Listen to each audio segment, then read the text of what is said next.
29 মে থেকে শুরু করে ঈদের দিন পর্যন্ত বাজার চলবে। আমার নামটা শোনার পর বেলজিয়াম সুমন নিচে এই বাজারটা, এই নামটা শোনার পর আরো বেশি আসছে। আসলে গরু বাজারটা নেওয়া হয়েছে সম্পূর্ণ আমার সমাজসেবামূলক কার্যক্রম থেকে।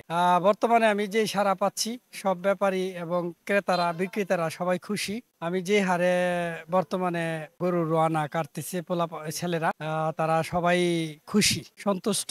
সবাই আমার কাছে বলতেছে যে এইভাবে যেন আমি ধরে রাখি। হ্যাঁ, অবশ্যই অনেক আসতেছে, আমার আশার থেকে আরো বেশি আসতেছে ক্রেতা এবং বিক্রেতা। আমার নামটা শোনার পর বেলজিয়াম সুমন নিচে এই বাজারটা, এই নামটা শোনার পর আরো বেশি আসতেছে।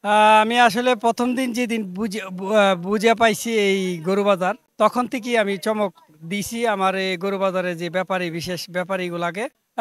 আসলে সামনেও অনেক চমক আছে। আমি আমার তরফ থেকে অনেক বড় ছাড় দিচ্ছি। আমার তরফ থেকে আমি আসলে এখান থেকে লাভের জন্য আসি নাই। আমার এভারেজে আপনারা জানেন অনেক টাকা ব্যয় হয়েছে এখানে।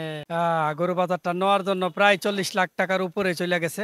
এরপরও আল্লাহর রহমতে আমি চাই আমার 10-15 লাখ টাকা লস হোক, এরপর আখাড়া জনগণ যেন সবাই সেবা পায় এবং ক্রেতা বিক্রেতা যেন সবাই আনন্দ সহিত কেনা বেচা করতে পারে, ঈদ উদযাপন করতে পারে। কলেজ মাঠে আসলে আজকে আমি নির্বাহী অফিসার, আমাদের আখাউড়া নির্বাহী অফিসারের কাছে অ্যাপ্লিকেশন নিয়ে গেছি। উনি আসলে অত্যন্ত ভদ্র মানুষ, অত্যন্ত ভালো মানুষ। উনি যাওয়ার পর উনি আমার আগামী বাজার এই মাসের লাস্ট দিয়া 29 মে থেকে শুরু করে ঈদের দিন পর্যন্ত বাজার চলবে। ঈদের আগের দিন পর্যন্ত বাজারটা চলবে 29 মে থেকে। আমি আমার তরফ থেকে আমি বেলজিয়াম সুমন সবাইকে আহ্বান জানাই, সকল স্তরের মানুষ এবং ক্রেতা বিক্রেতা এবং পাইকারদের সবারকে আহ্বান জানাই, শুভেচ্ছা ও অভিনন্দন জানাই। আখাউড়া শহীদ স্মৃতি ডিগ্রি কলেজের মাঠে আসেন, গরু কিনেন, গরু বিক্রি করেন, সবাই উদযাপন করেন।